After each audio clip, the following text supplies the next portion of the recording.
ಯಾದಗಿರಿ ಜಿಲ್ಲೆ ಸುರಪುರ ತಾಲೂಕಿನ ತಿತ್ತಣಿಯ ಸಮೀಪದ ಹತ್ತಿರ ಶಾಂತಾಪುರ ಕ್ರಾಸ್ನ ಬಳಿ ಇಂದು ಬೆಳಗ್ಗೆ ಘಟನೆಯೊಂದು ಸಂಭವಿಸಿದೆ.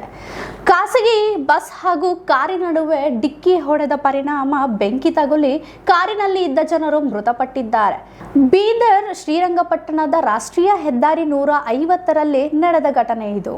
ರಾಯಚೂರು ಜಿಲ್ಲೆ ಸಿರವಾರ ತಾಲೂಕು ಪಂಚಾಯತ್ ಸದಸ್ಯರಾದ 52 ವರ್ಷದ ಕೃಷ್ಣ ನಾಯಕ್ ಮತ್ತು ಅವರ ಕುಟುಂಬ ಸಾವನ್ನಪ್ಪಿದ್ದಾರೆ.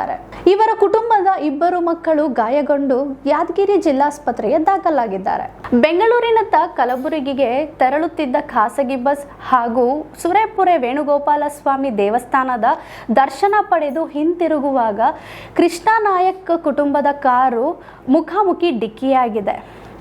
ಈ ವೇಳೆ ಎರಡೂ ವಾಹನಗಳಿಗೆ ಬೆಂಕಿ ಹತ್ತಿಕೊಂಡಿದೆ. ಕಾರಿನಲ್ಲಿ ಇದ್ದ 6 ಜನರು ಸಾವನ್ನಪ್ಪಿದ್ದಾರೆ.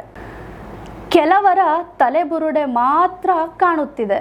ಸ್ಥಳಕ್ಕೆ ಅಗ್ನಿಶಾಮಕ ದಳ, ಸ್ಥಳೀಯರು ಹಾಗೂ ಪೊಲೀಸರು ನೆರವಿನೊಂದಿಗೆ ಉಳಿದವರನ್ನು ರಕ್ಷಿಸಲಾಗಿದೆ. ಸ್ಥಳಕ್ಕೆ ಎಸ್ಪಿ ಪೃಥ್ವಿ ಶಂಕರ್ ಹಾಗೂ ಮತ್ತಿತರ ಅಧಿಕಾರಿಗಳು ಸ್ಥಳದಲ್ಲಿದ್ದು ರಕ್ಷಣಾ ಕಾರ್ಯದಲ್ಲಿ ತೊಡಗಿದ್ದಾರೆ.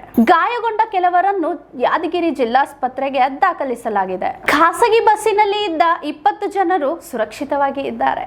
ಬೆಂಗಳೂರಿನಿಂದ ಕಲಬುರಗಿಗೆ ತೆರಳುತ್ತಿದ್ದ ಖಾಸಗಿ ಬಸ್ ಹಾಗೂ ಸುರೇಪುರ ವೇಣುಗೋಪಾಲ ಸ್ವಾಮಿ ದರ್ಶನ ಪಡೆದು ತೆರಳುತ್ತಿರುವಾಗ ಮೃತಪಟ್ಟವರು ಪಂಚಾಯಿತಿ ಸದಸ್ಯರಾದ ಕೃಷ್ಣ ನಾಯಕ್ 52 ವರ್ಷ, ಪತ್ನಿ ಅನಂತಕಲ 45 ವರ್ಷ, ಶರಣಪ್ಪ 36 ವರ್ಷ, ನಿಸರ್ಗ ಶರಣಪ್ಪ 30 ವರ್ಷ, ಸಿದ್ಧಾರ್ಥ ಶರಣಪ್ಪ 3 ವರ್ಷ, ಶಶಿಕಲಾ 30 ವರ್ಷ ಸೇರಿದಂತೆ 6 ಜನರು ಮೃತಪಟ್ಟಿದ್ದಾರೆ.